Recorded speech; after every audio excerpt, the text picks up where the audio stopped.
The Alberta 51 podcast.com is where you can listen on demand. Good morning. I'm Val Olson.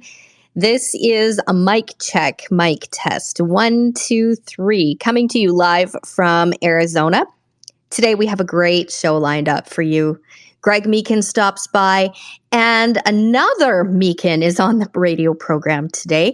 His son, Carson Meekin, is joining us. I am so excited. I have been trying to nail this guy down for an interview, and it's been impossible. I finally had to involve his father to make this happen. So today on the show, the one, the only, Carson Meekin. Secrets are out about the jersey. We're going to be talking about the AB51 hockey jersey, the crest designed by Carson Meekin. This guy is an amazing artist. If you just go online and look for his page, his Facebook page, you'll see some of his work. Just incredible. So we're going to talk about tattoos, life, all kinds of stuff. It's going to be a great show today. Greg, I'm bringing you in here. Give me 1 second. Hi, Greg. Greg, are you there? Well, good morning, Val. How is my sound this morning, Val? You sound crystal clear. You sound Really? great.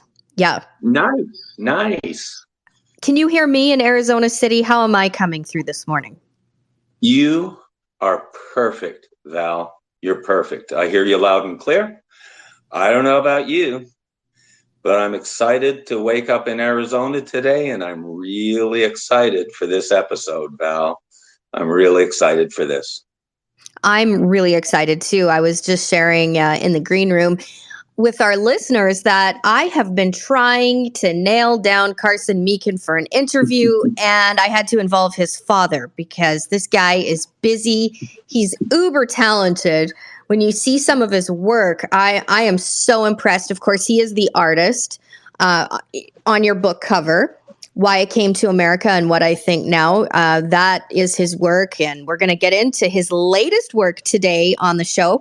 Carson's going to be checking in around 10 a.m. Arizona time, depending on where you're watching it. Could be morning, noon, or night. We're available on demand. Today, we're going to talk about the AB 51 referendum. If you have not voted, friends, in Alberta, this is your God-given right to do so, and you want to exercise that freedom muscle. It feels good, but you need to use it, and today is a great day to make history. Greg, over to you. Well, boy, that's the understatement of the day, the week, and the year, Val, to say this is historical. Tell you what, it's so nice to have, when you're talking about the referendum, as kind of a side note before we bring Carson on here a little later on. This referendum, AB51vote.com, everybody, AB51vote.com has been a life-changing experience for me, being able to observe it behind the scenes and get a real feel for what's going on, boots on the ground, skates on the ice with people in Alberta. As you know, as we've alluded to, as we've covered a million times, referendum day is June the 30th. June the 30th coming up. We are, my math says that's about 8 days. And but I urge people, please vote now. Don't wait till the 30th. Vote now, vote early, of course.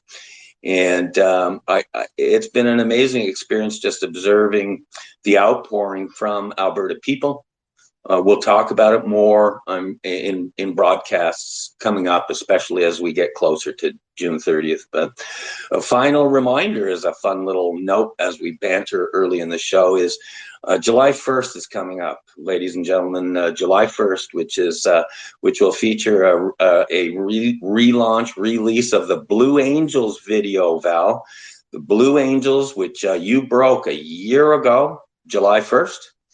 And it's a beautiful video of the Blue Angels flyover Alberta, declaring July 1st as Alberta 51 Independence Day. Because if people have a good memory, they might remember Justin Trudeau canceling Canada Day last year, and once again successful in canceling it this year, Val.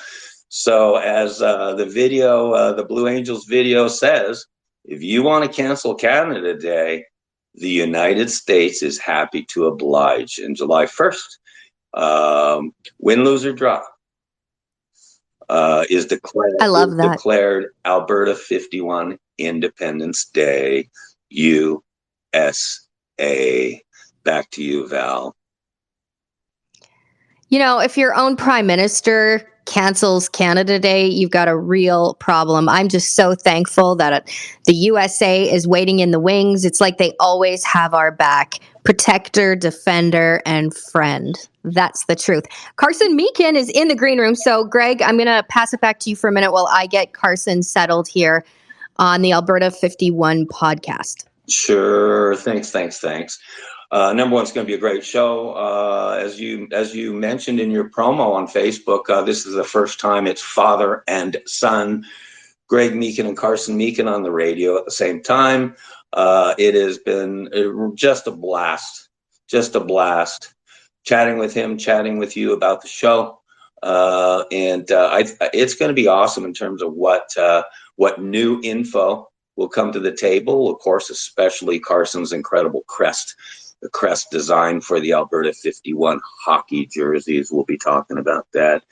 I do want everybody to know really what a special guest this is, and I'm not cooing because I'm his dad, okay?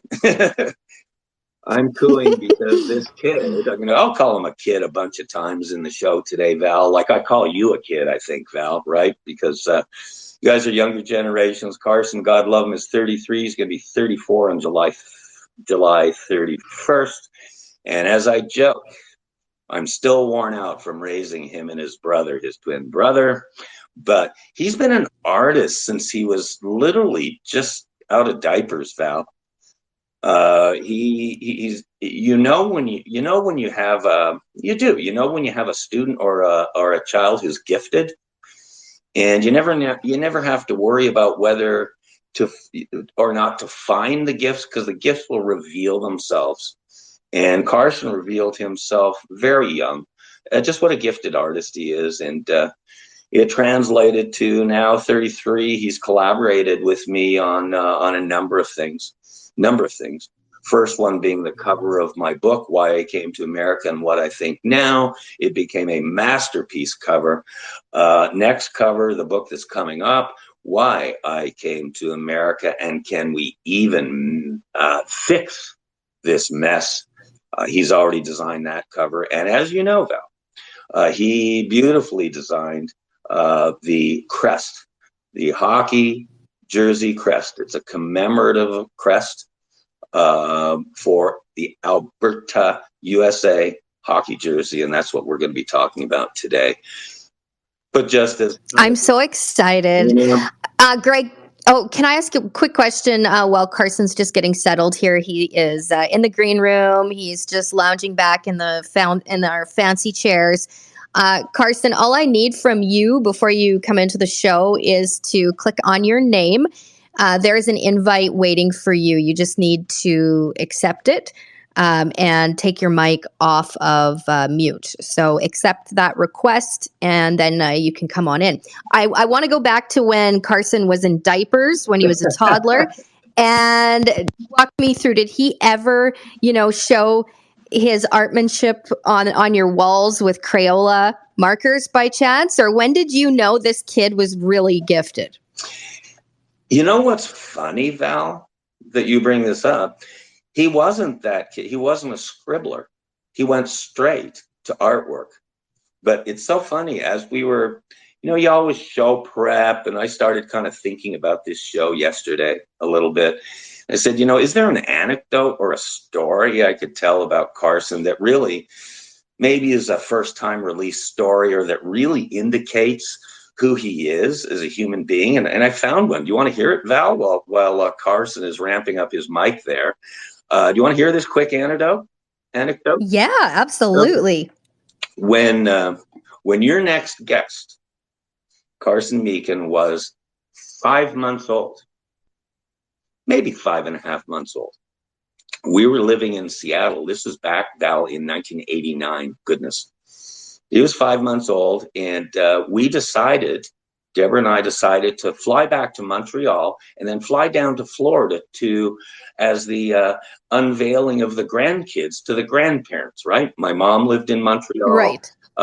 Carson's grandparents, Deb's folks, lived in Florida. So we did the North America round robin, right, with the grandkids. Anyhow, in the middle of winter in Montreal, we were visiting with the twins. Now, remember, Carson's 5 months old here, okay? And my brother graciously had lent me his apartment so that we could stay as a family in Montreal and blah, blah, blah. So we borrowed a playpen. We borrowed a playpen so that the twins, the babies, could be comfortable and blah, blah. Anyhow, the first night we stayed over at my brother's apartment, that would have been Uncle Bobby, that Carson would remember, Uncle Bobby. In the middle of the night, I had a dream. And the dream was that Carson said, "Hi, Daddy." It was a weird dream, and because it wasn't a baby, it was like it was like a 10-year-old, Val. Okay, so that was a dream. Anyhow, the next morning, Deborah said to me, I had the weirdest dream. I dreamt that Carson said, "Hi, Daddy," just like a 10-year-old. And we looked at each other. Seriously, Val, I don't know if Carson remembers this story, but we looked at each other and we said, you know what? We've got a special child here. We've probably got an old soul child here. And Val, he was 5 months old. He couldn't talk. So there you go. I always start with secrets from the inside.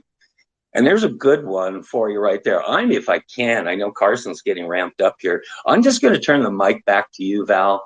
I love to just kind of bow out on one-on-one conversations. You've chatted with, of course, Carson in the past, interviewing him preliminary on some stuff. So I'm just going to turn the mic over to you and my wonderful son, Carson, and sit back, listen to you guys. If you want me to interject something, or goodness, if I decide to interject, I will. But I just want to listen to Val Olson and Carson Meekin talk about secrets from the inside and really, really, really fun stuff today, Val. I'm listening. Back to you. Good morning, Carson. Welcome to the show. That's quite the setup. Do you remember 5 months old? I'm curious. Yeah. It sounds like you're this protege almost. Well, first off, hi, Val, and hi, Daddy. Protege hardly, but I do appreciate the flattering, fond memories. I mean, it's no surprise, honestly, but no, I don't quite remember the whole 5 months old. That's a bit young for me. I do remember something else from around that young, though. I remember my grandmother. I remember my dad's mom around that age. Wow. That was a pretty prominent memory. Going to, what was it called, Dad? The Teachers Guild or something? Well, goodness, off to the races here, Carson, with memory. When you remember that? Yeah, I remember. This is, I can't believe that. My mom was a teacher in Montreal, and this was the same era, Val. My mom, it was winter that we flew into Montreal, and she bought the twins little twin snowsuits. It's even on my Facebook page photos, I think. She was known as Nana in Canada by my twins. Oh, yeah. And my mom was a school teacher, and my mom was worked with a school board in Montreal, the Protestant School Board of Greater Montreal, which was the PSBGM, which is what Carson just alluded to. My mom took the twins in their little snowsuits, Val, and to show them off to the school board. Well, of course. And if Carson Meekin, I mean this too, if Carson Meekin remembers that, I'm now more surprised than I was before the show, because he was 5.5 months old, Val, and he remembers that. Wow, here we go, off to the races. What a show already.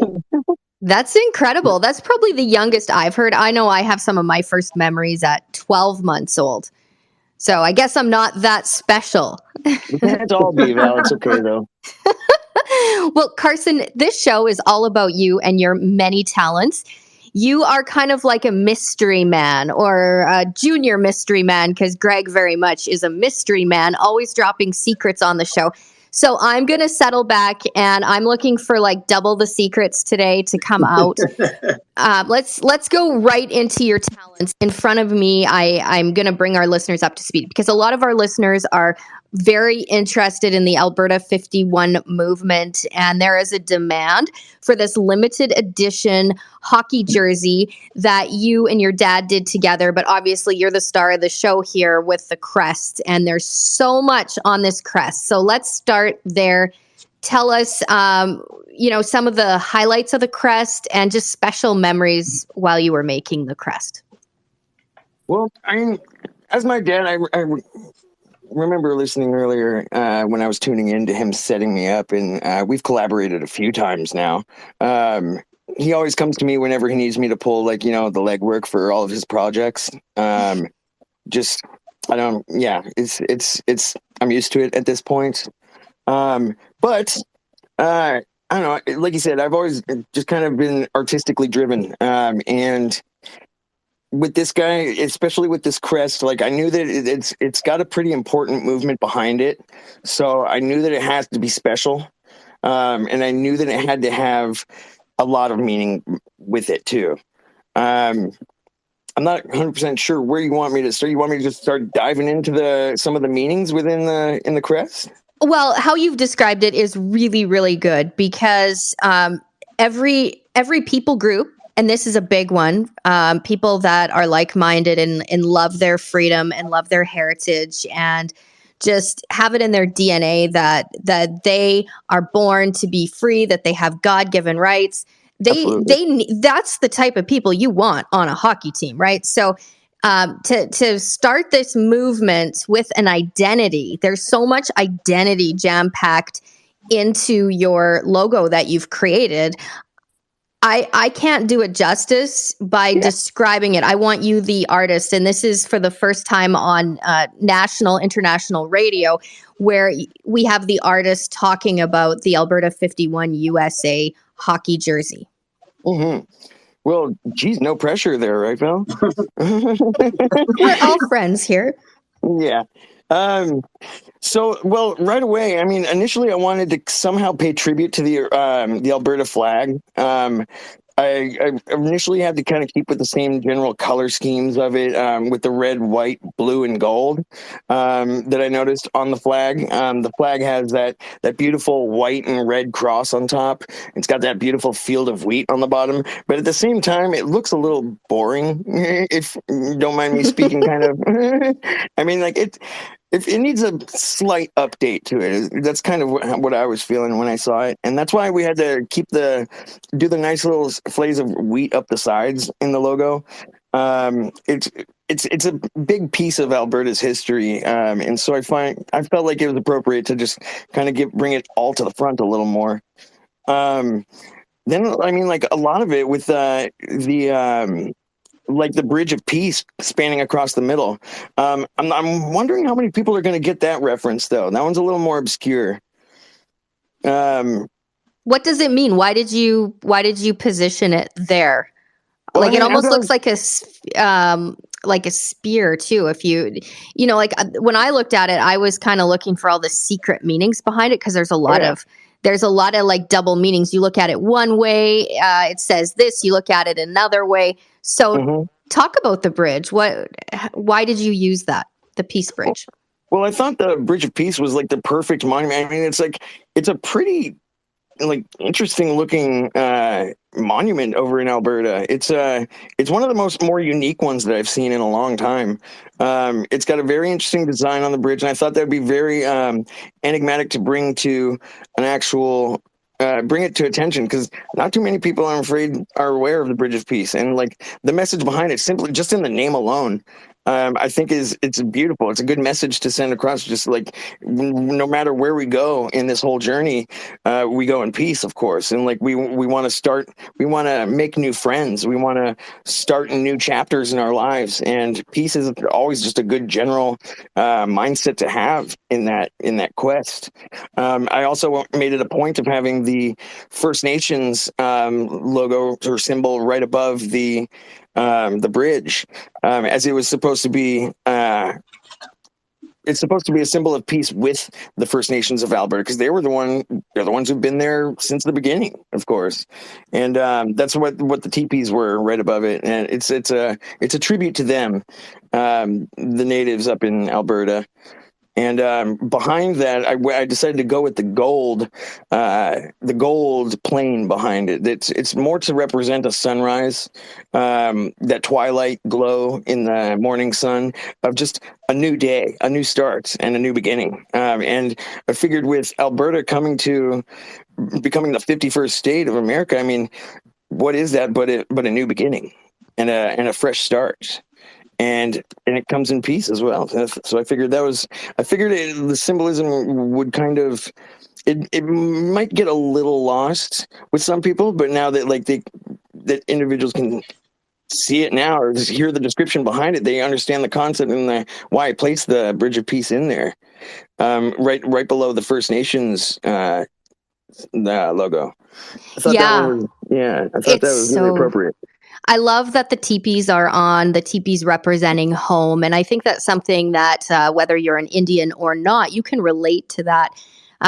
Greg, when we were invited in and able to attend the Sweat Lodge and learn more about the culture and just what family and freedom represents to the natives, it's so important that message come out. So the Peace Bridge there being the peacemakers, I think is just, it really encompasses and sets the stage, so to speak, that, for all of us that are a part of Alberta 51.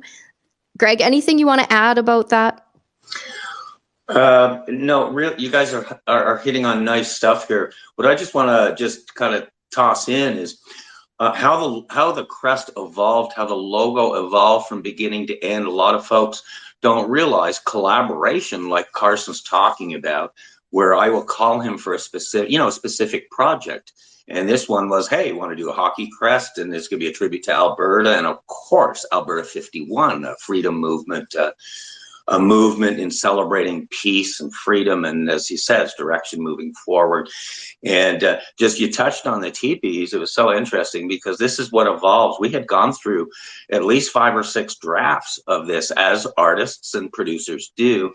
And the teepees, there are 3 teepees, which you'll see if once folks get a graphic on it above the Peace Bridge. And that was a direct collaboration with the Indians up there, because Carson had done some pretty cool shading on it.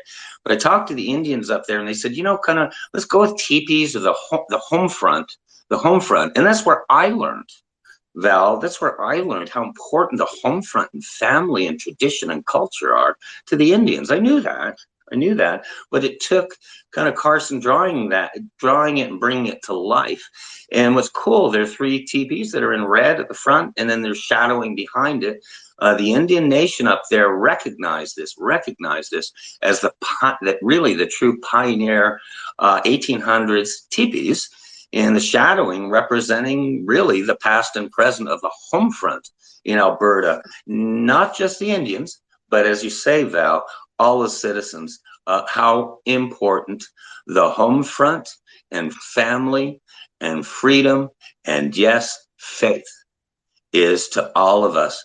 And in a really cool way, Carson captured that and a number of other things on the crest. So that's just what I wanted to interject, is how much kind of behind the scenes and stuff that evolves in any piece of art. And the beauty about this is it evolved into a real, I call it a masterpiece. Just he put it together just beautifully. And the more we discuss it on the air, the more I am even appreciating his artwork there. So there you go. Back to you, Val.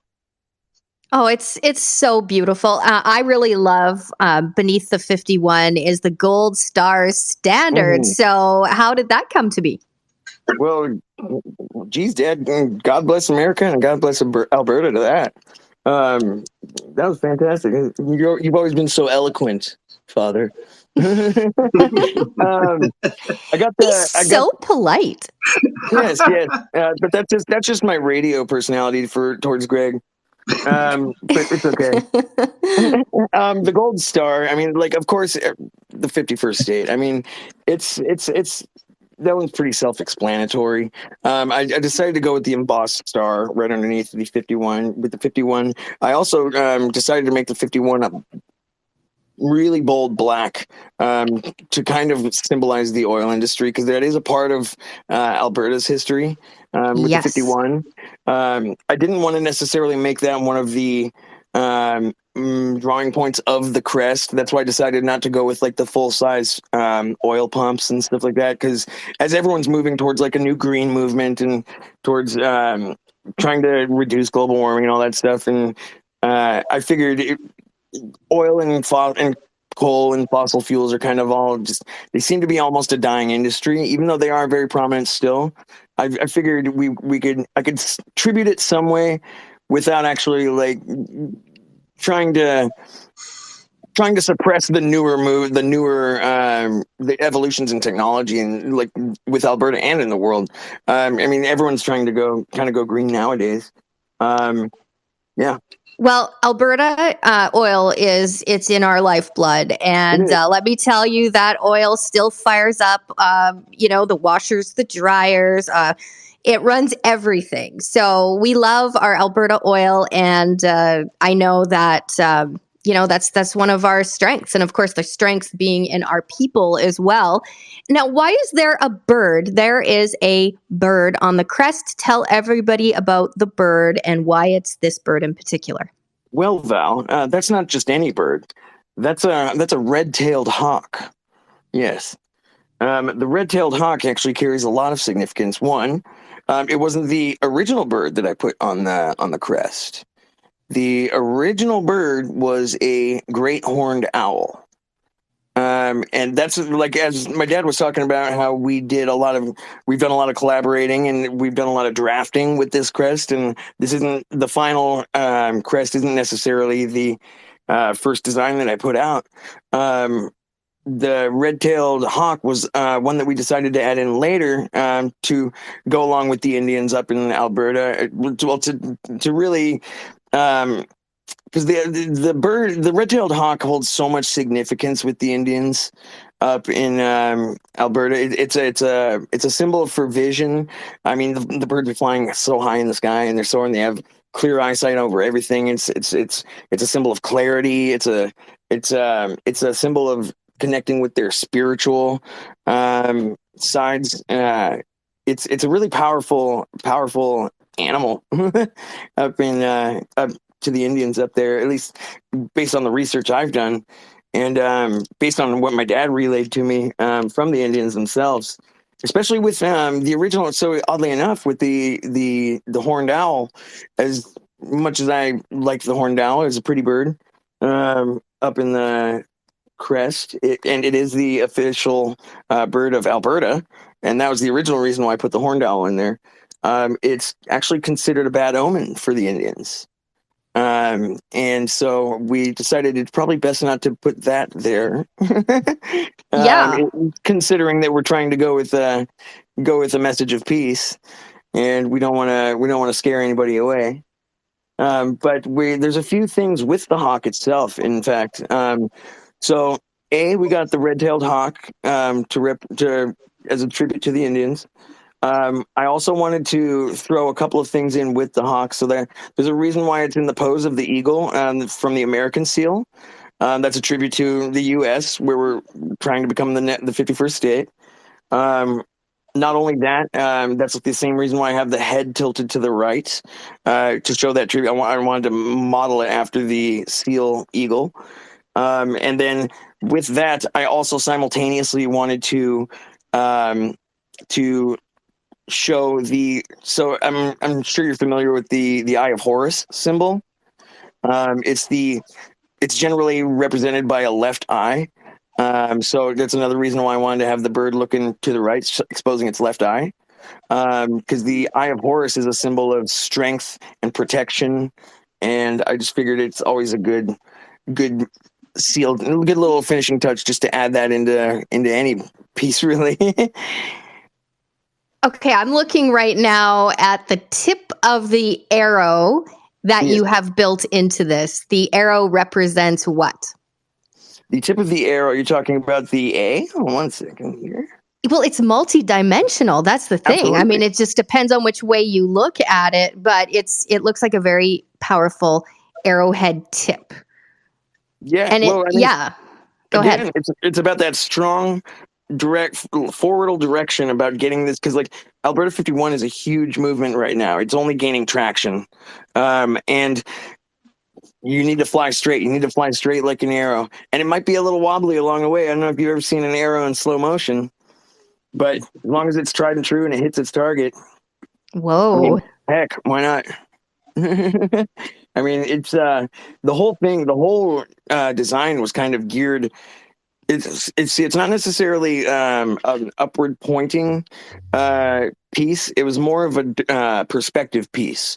I wanted it to, because in the background I originally had a road as well, and to represent the long road that you have to take in order for this to come to fruition. And so the whole piece is generally a perspective piece, with the vanishing point being the tip of the arrow.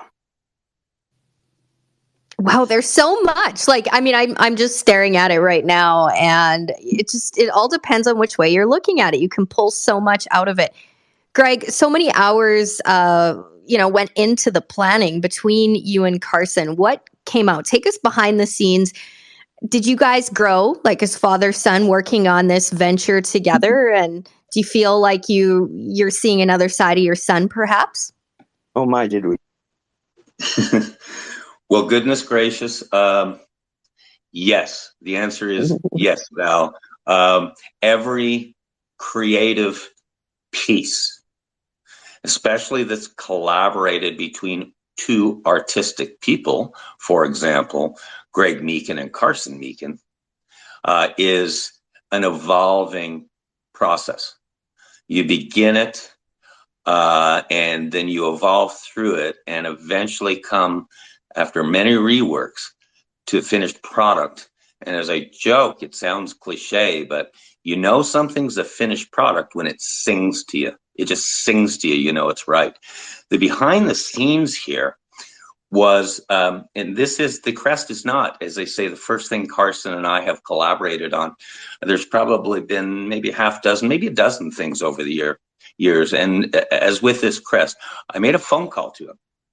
Said, Carson, there were a number of different ways to develop a crest, which I was thinking about maybe doing a contest for people to put in their submissions or this or that. I said, no, to myself. I said, no. The mission is so big, the concept is so big, that I wanted Carson to actually throw his artistic, spirit behind this and create something. And so I called him, and he probably will remember this, out of the blue, and said, hey, this is how it starts.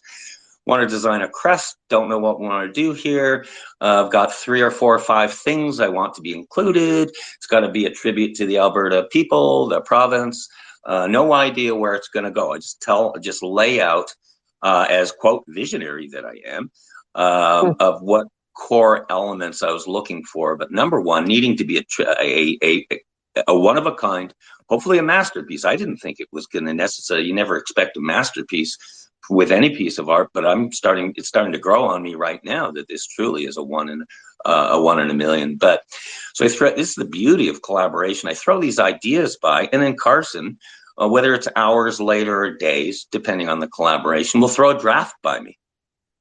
And as he will, what do you think? And we talk about it and modify stuff. And as I said, there's probably 5 or 6 almost completely different looks to the crest as it evolved. Similar but different, and we work through it. And the fun thing about it, when you say evolving, things like the red tail hawk, things like the teepees, things like even the shading on it that you touched on the great big A, and that quote is arrowhead. goes from red to brown, brown meaning the evolution of the oil and gas industry in Alberta, which is so huge and is so underrated and it so needs to be opened up again, you know. But over these drafts and evolving, it does actually not change your viewpoint, but evolves your viewpoint on it. And I'll just tell you, just bottom line, I learned a lot.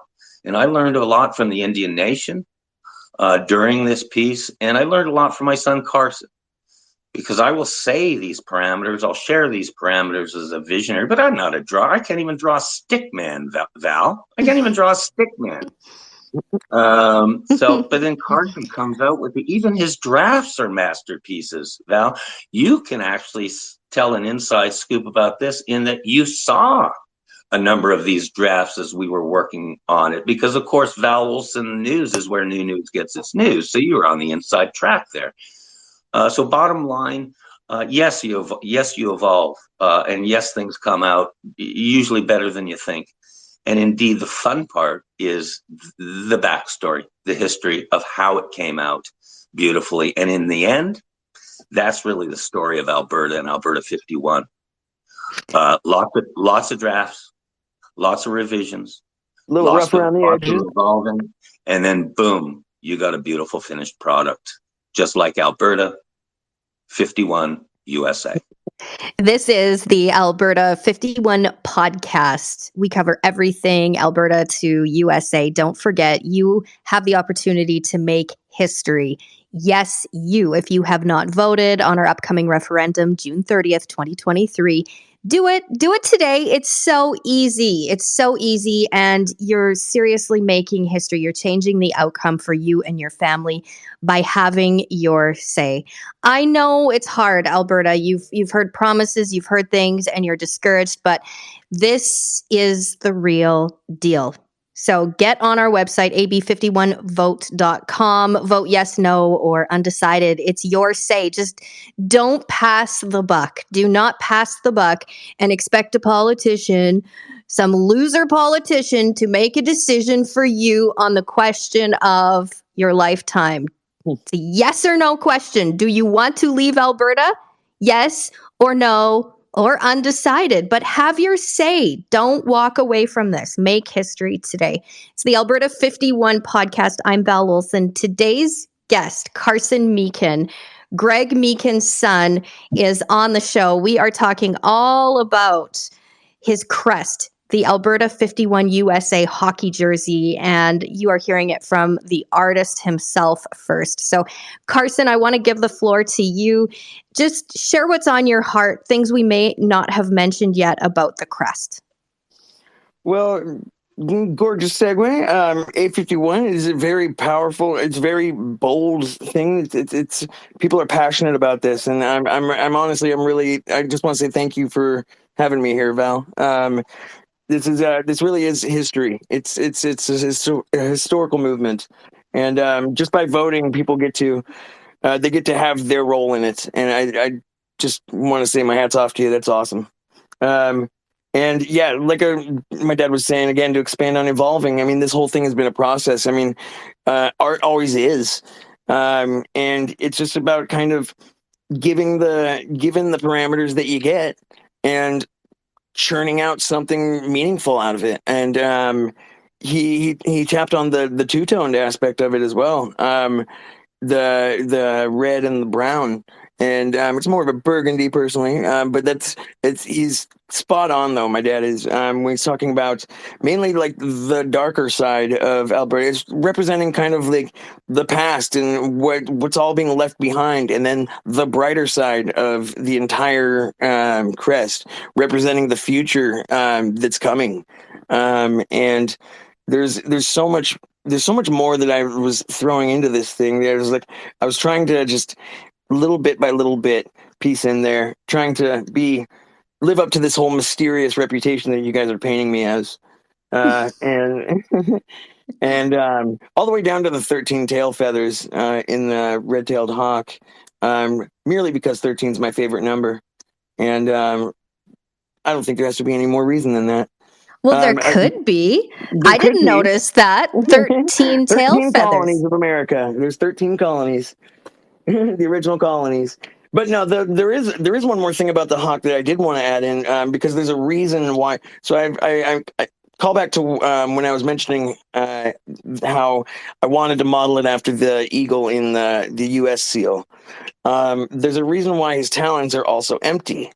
It's again to symbolize this fresh start and to symbolize just like kind of that freeing that notion of you have plenty more to grab, you have plenty new things to just to begin. Like, I wanted, because like the original seal had the olive branches and the arrows. Mhm. I wanted to have more of the hunting hawk.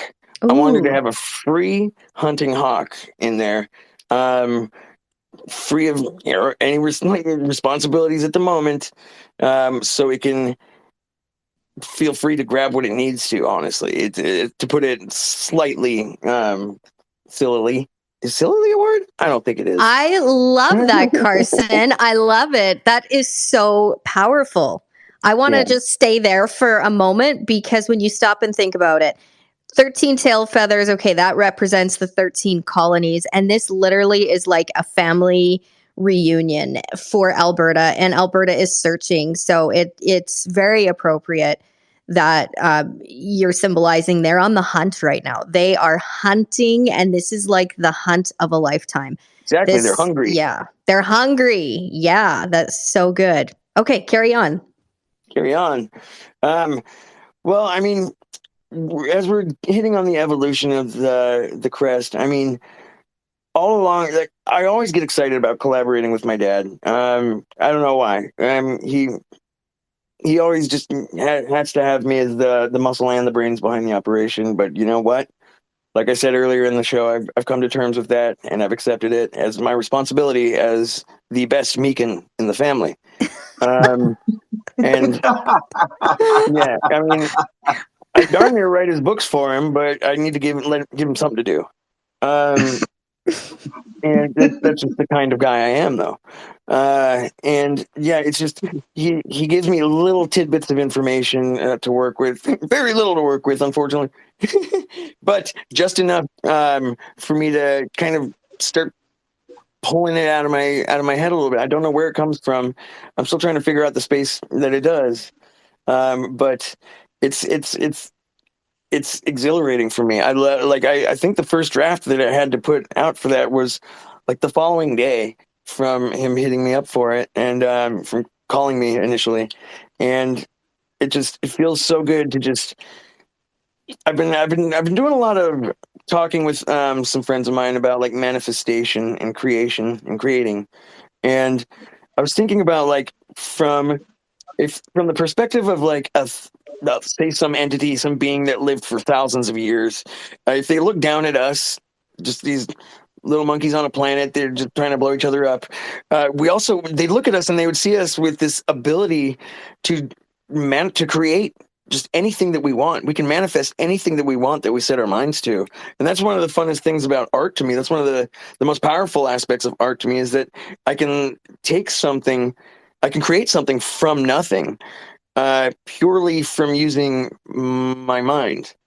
And I've always found that just to be fascinating.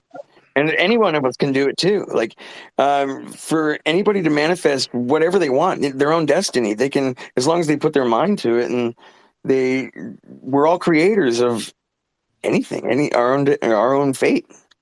Well, It's I amazing. know that when it comes to creating, God is the ultimate master creator in that. And Absolutely. I say that because the Bible often talks about renewing of your mind, right? The power of renewing of your mind. And I was like, what does that mean? Renewing of our mind. And it's quite a journey because a lot of people will like, they don't want to hit the delete button, right? They don't on their memories or what Oh they yeah. create, and they're like, that's mine, I own it. And so the thought of like, wow, we're actually instructed to renew our minds daily. Like that means daily, every 24 hours we should be hitting that delete button. And that was a scary thing for me to do. I thought I Mhm. can't because I'm only as powerful as what I have in my head.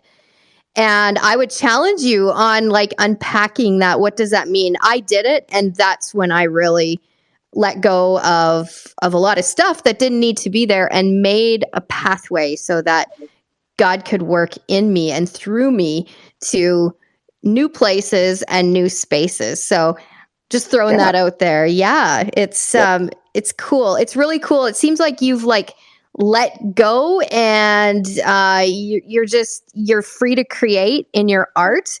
It doesn't seem like there's restrictions or rules. You seem to be the kind of guy who probably doesn't subscribe to rules. You like freedom. Yeah, very much so. I've never been the biggest fan of authority. I don't think many of us are. But yeah, I mean, you can just ask my dad for clarity on that. In that respect. What does that mean? What does that mean? Come on. Oh, I just have have my troubled past as a teenager and stuff like that, and you know, talking back to teachers, and I don't like, I never liked the system. I never liked being told what to do and how high to jump. And I mean, being a creator, it's just like I like to create my own system. And you mentioned that need to delete. I couldn't agree more. We need to delete in order to make new, or make room for the new. And that's one of the biggest things about being an artist is like when I go back to drafting this crest, I have a dozen different versions of it in my files right now, of just not necessarily failed versions, but just prior drafts that you have to literally delete to make room to make till you get the perfect one. It's like that being a sculptor, and you got your block of marble and you have to chip away at it, and sometimes you can, at least in this case, add more to it until you get that perfect end result. And you'll know it when you find it too. To other artists out there, is just, you got to keep pushing through it, and you got to not be afraid to delete your inventory in order to make room for the finished masterpiece. That's so good. I love Hey, that. Val. Yeah. Hey, Val. Just want to add something Carson mentioned earlier, and this is great stuff. I'm loving this conversation. Carson mentioned how interesting it is to actually collaborate on a specific project, and I wanted to give a quick example of this that people can relate to. Just kind of the inside scoop of again, producing a work of art, and it was on the cover of the first book, which Val, you know very well. And just to give people the inside scoop, I had no idea where this cover was going to go. All I know is I had a manuscript that was called Why I Came to America and What I Think Now. And the sub-brand, the tag was Dueling Citizens. And Dueling Citizens is the concept, as we've covered many times on the radio, Val, where people of hopefully differing points of view banter back and forth. They duel about the issues, and then they come to common ground, hopefully, and move forward with a common theme. And I had a common mission, and I had these concepts in this manuscript, of which Carson got a preliminary copy, so he got to know kind of what the book was about. But I called him on this first collaboration call. I said, Carson, I have no idea what to do here. What I've got the United States of America and Canada, and we have two opposing cultures. We're trying to compare the two, but I don't know where to go with this. We were talking. I said, I don't know if I pictured kind of maybe two guys wrestling or a little fight over something, or what do you do? And so he comes out with this draft. And I just fell off my chair because it's exactly what I was talking about. The draft, as people who might have the book know, he drafted George Washington back to back with a Canadian voyageur having a duel. And guess what? The referee, the setting was an ice rink. It was so cool, and I was the referee. I never, it was such an amazing draft, and we worked on it and evolved on it and stuff. But I would have never thought of that. where I was refereeing a duel between cultures, and that's what he came out with. And just to show you how these things evolved, the next cover is Why I Came to America and Can We Even Fix This Mess, which hasn't been released yet, but we also collaborated on that. And I said, Carson, I have no idea where to go here. What he did, and again, he's the artist. We'll listen, we'll talk for sometimes, hours on these concepts. And he came out with, it was an amazing cover, came out with The Duel is Finished. And both of the principals are lying on the ice. And I'm still the referee. And when people see it and when the book comes out, I think I posted it on my Facebook page and stuff. It's just a masterpiece, but the key is it matched the first cover. And so as we evolve things, I've already talked to an IT guy. I said, we're going to animate these covers. Because we showed the frame number 1 with the first cover, the frame number 2, the duel is over. Now, next, where do we go from here? And I'll bet you we'll collaborate on another cover. But how fun it is when you work with someone, and Carson, close your ears right now. When you work with someone who's a true artistic genius. An artistic genius is someone who knows how to listen to our blabber, which is me blabbering about what I was looking for in a cover, blah, blah, blah, concepts, vision, and then turn it into something not only tangible, but that jumps out at you as kind of a perfect depiction of what you were describing. So that, in a nutshell, is called collaboration. But I guess I would say you haven't experienced collaboration until you've worked with a kid like Carson, and there's others out there, brilliant artistic kids who can really put on paper what you were thinking. So there you go, back on that again, Val, back on that again. Okay, so I have kind of a big question. I'm just curious, do you think that what's happening is because you guys are father-son and you're working together? Like you're saying, it's almost like there's something really, really special in this project, and you get each other on, a different level than that's just typical of working with random people. Do you think it has anything to do with because it's father-son? Absolutely. I mean, I've always had a really deep-seated reverence for my dad. Dad, you cover your ears. And it's just, despite his Canadianness, it's just and yours, but go on. Yeah, inherited. I try not to talk about it, but it's just I love any opportunity to work with my dad, especially collaborating with him on something that is a brainchild of his and trying to help him realize his vision. It just always makes me proud, to be his kid. It's an opportunity for me to prove myself, honestly, and not in I never got to prove myself growing up or anything. It's just it's very, very gratifying for me to hear my dad get excited when he sees one of my drafts drawn up or something. Question for Greg. Would you know his work if he didn't have his signature on it? Would you be able to say, that's my son, I know it? You know his work anywhere? Yes. Do you have any other questions, Val? Yes. Oh, you guys, this is so much fun. Honestly, I could go on and on. Val, just a quick note to that. What Carson's touching on is the collaboration of true visionaries and talented people, gifted people. It's just what it is. And I've worked with a handful over the years, not a lot, but that has this connection of collaboration. And I've said this before. Again, Carson, close your ears. This has just become a cooing from daddy, But I've said this before, and I mean this, if there's a message, I guess, for me in my heart today is, I've said this before. People have asked me, you work with your son, Carson did this and that and this and that, because we've done a number of collaborations. And I said, here's what it is.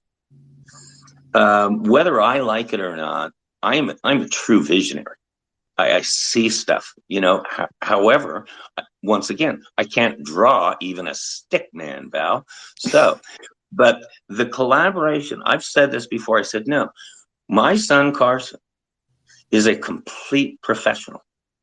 When you deal with him, and I've dealt with folks in the past in business, but they're usually folks, Val, like architects, honestly, artistic and creative people to the core.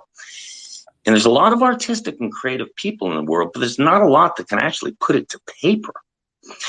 And so when I describe my son, I said it's working with a top-notch professional who can take in the right brain visions all over the place of a visionary, if you will, but again, translate it into a tangible, viewable drawing, again, that describes what was scrambled inside my brain somewhere. That's a gift. That's a gift. And so and Carson was touching on that.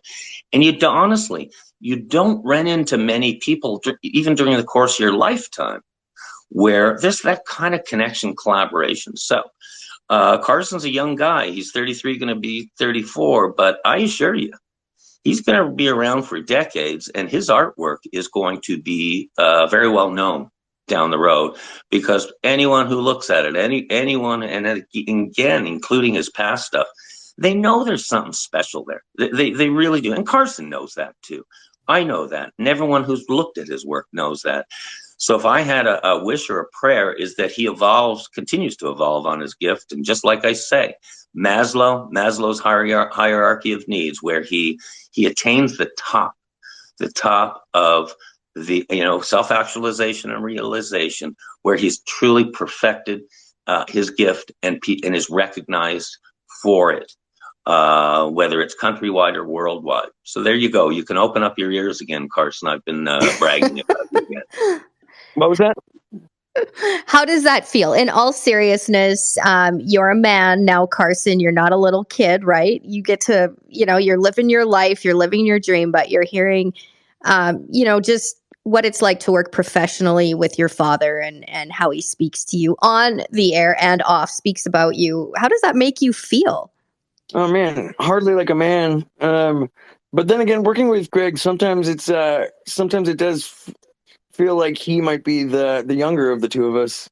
And I hardly feel like a kid anymore too. Yeah, I'm a 33-year-old man, but like you said, I take myself very very professionally. It's one of the things that a lot of people tend to overlook about art is just how professional I do hold of a regard I hold myself in. Because by trade, I'm actually a tattoo artist just to pay the bills right now.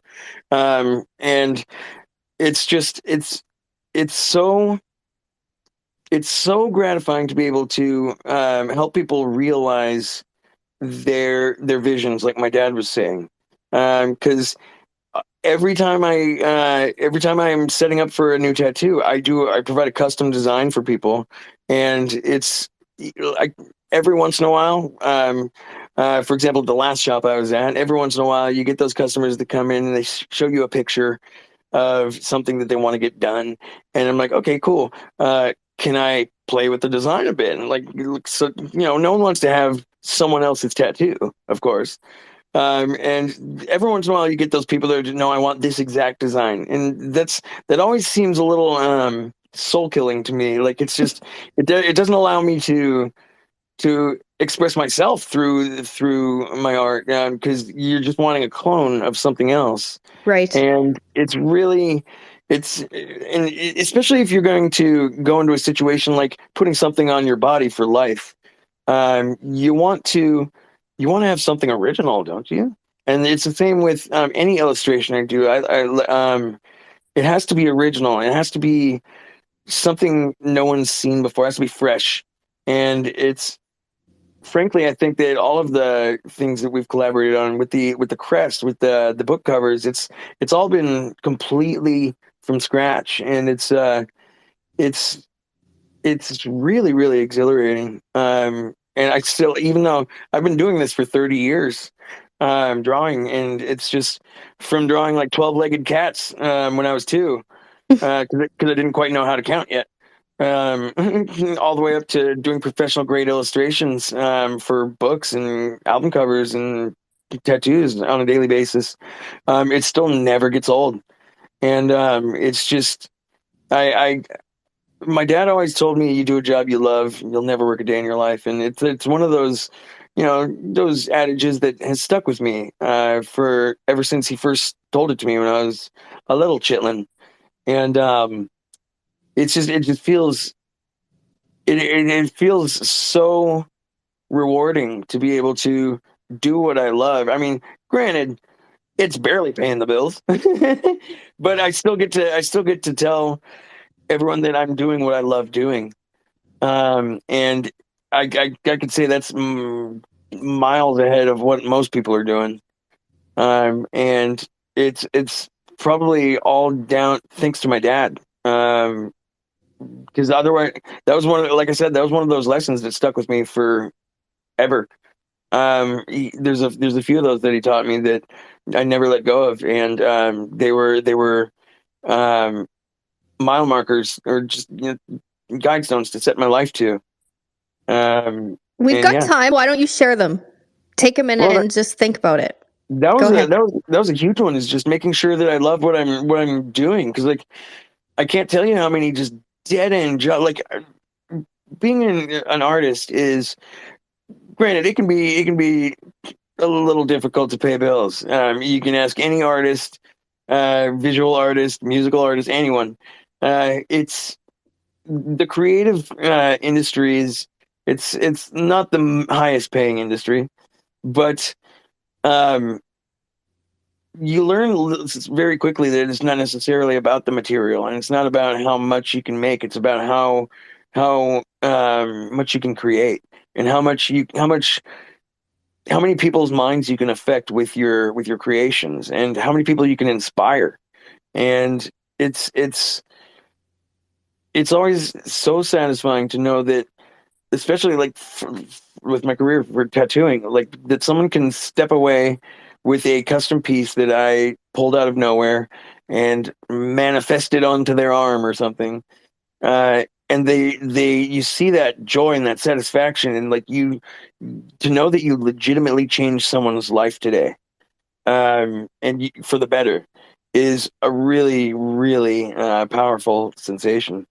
And like my dad, he's it's because of him that was such a big motivator to stay artistically driven and to finally pursue my career as an artist, at least to find a more practical way to earn from it fiscally, like with tattooing. It's because of the lessons that he taught me. And because like I was saying, I had dead end jobs. I was selling phones at Sprint was my last job before I was a professional artist. And I mean, I've worked at sporting goods stores. I've been a waiter. I've particularly excelled in sales because I'm so gifted and handsome and modest. And even no matter how much I excelled or didn't excel at a job, uh, I always had that my dad kind of in the back of my head. That one lesson that he taught me, I always knew that it wasn't what I was supposed to be doing. And for anybody that's listening to if you're at just some job that you hate that you're just doing to pay the bills, I mean, I encourage you to just take that chance and um, to try and follow your dreams, honestly, and just try to create what you can and express what's in your heart. At least to all the creative types, at least that's half of the people out there, I can presume. I Just think yeah, that's the spirit. That's the spirit of American right there. And that's really a message of hope and encouragement for yeah, Albertans. There are many right now, they are feeling hopeless, and hopeless leads to fear.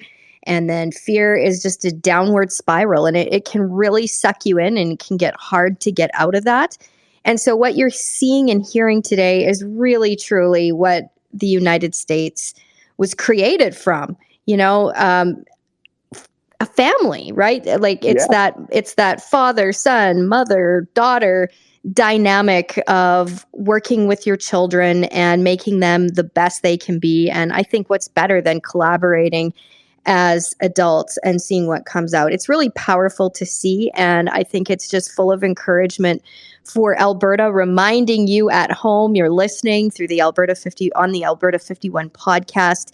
And that is the true American spirit right there. And you have all the power. The power is with you right now just to have your say. Don't be scared and don't be hopeless. Just think about it. Think about what you want. Think about really your destiny and your children and what kind of life you want for them. And it starts with one foot in front of the other and going to your computer or your phone, going on our website, ab51vote.com, and register to vote. You're going to feel great after you do it. I guarantee you're going to have peace and hope, and that's what it's all about. Carson Meekin, thank you so much for being on the show today. I want to give you one last chance in case we've missed anything. Is there anything else you wanted to add? And will you come back on the Alberta 51 podcast in the future? I'll consider it. I mean, I'm just kidding, Val. Of course I will. There's been an awesome opportunity. I appreciate you guys having me on so much, and it feels really good to be a part of something historical. And everything you touched on today was great. Amazingly, everything my dad touched on as well was pretty good. And I appreciate you guys a lot, and thank you so much for having me on. And I would absolutely love to be back. Wonderful. I'm going to hold you to that. Greg, I'm going to pass the floor to you before we wrap up. And I do want you to touch on these historical limited edition Alberta 51 USA jerseys. How do we get them, Greg? Oh, thank you so much, Val. And thank you, Carson. Seriously. First time on national radio. You did great. And you'll be doing more. I'm very excited. I'm very excited to have you kind of part of this media team, if you will. It's all about the jerseys. All of these conversations were because I decided to create a custom Alberta 51 jersey. That's I've talked about a lot on my YouTube channel and on broadcasts in the past. Wanted to do something special, something commemorative, a one of a kind jersey, and obviously the icing on the cake was the crest that went on the jersey. But it indeed is all and was all about the jerseys themselves. They are available on my website. It's the only place you can find them, and that is gregmeekin.com. That's GREGMEAKIN.com. There's info about the jerseys. There's a few photos on there, including a nice illustration of Carson's crest right on my homepage, Val. I don't know if you noticed, but on the homepage, there's, of course, my standard Space Needle, Seattle Space Needle. And then we've got 3 additional photos of the jersey, including a close-up of Carson's crest design. So that's on gregmeekin.com. You can click to order the jerseys. They are custom jerseys. They are one of a kind. They are $299 US, including free shipping. That's a special referendum kind of deal I put up, and that's officially till June 30th. About $299 US, including free shipping. And then what you do, it's cool. You not only get the jersey with Carson's one-of-a-kind crest on the jersey, because again, that's what it's all about, but you get your name on the back, just like an NHL jersey. You get your name. I believe, Val, you've got one that the name is OLSON, Val Olson, right on your jersey. Yes. So everything is customized. It's one of a kind. You simply order online. It's really easy. You know this, Val. It's easy to navigate my site and then just click on to donate or buy. And so folks can do that the minute that they order. And again, $300 is a lot of money for people these days. It is for me. It is for everyone I know. And but what I'll assure you, there's a lot of folks who pay $400 or $500 for custom jerseys and stuff. But it's also something. This came to me. What a cool Christmas gift, or what a cool gift if maybe a family wants to contribute. Because again, $300 is a lot of money. But if they want to contribute, maybe a gift for dad or a gift for granddad or what have you. But I'm really thrilled about them. Again, I'm thrilled because they are custom, one of a kind. So there's info about the jerseys on my site. You'll be seeing more and more about them. down the road. And I really can't believe how well they've gone over. Val, you've watched the Facebook posts of folks that have their jerseys on and they're doing a selfie. And we did an entire show. I did a show with Mike Phillip, and he was going crazy over his jersey. What a fun, I guess, fun. What's wrong with fun in life? And that's definitely what these, as we call back east, they're not jerseys, they're sweaters. They're hockey sweaters. It's a small price to pay for a piece of history.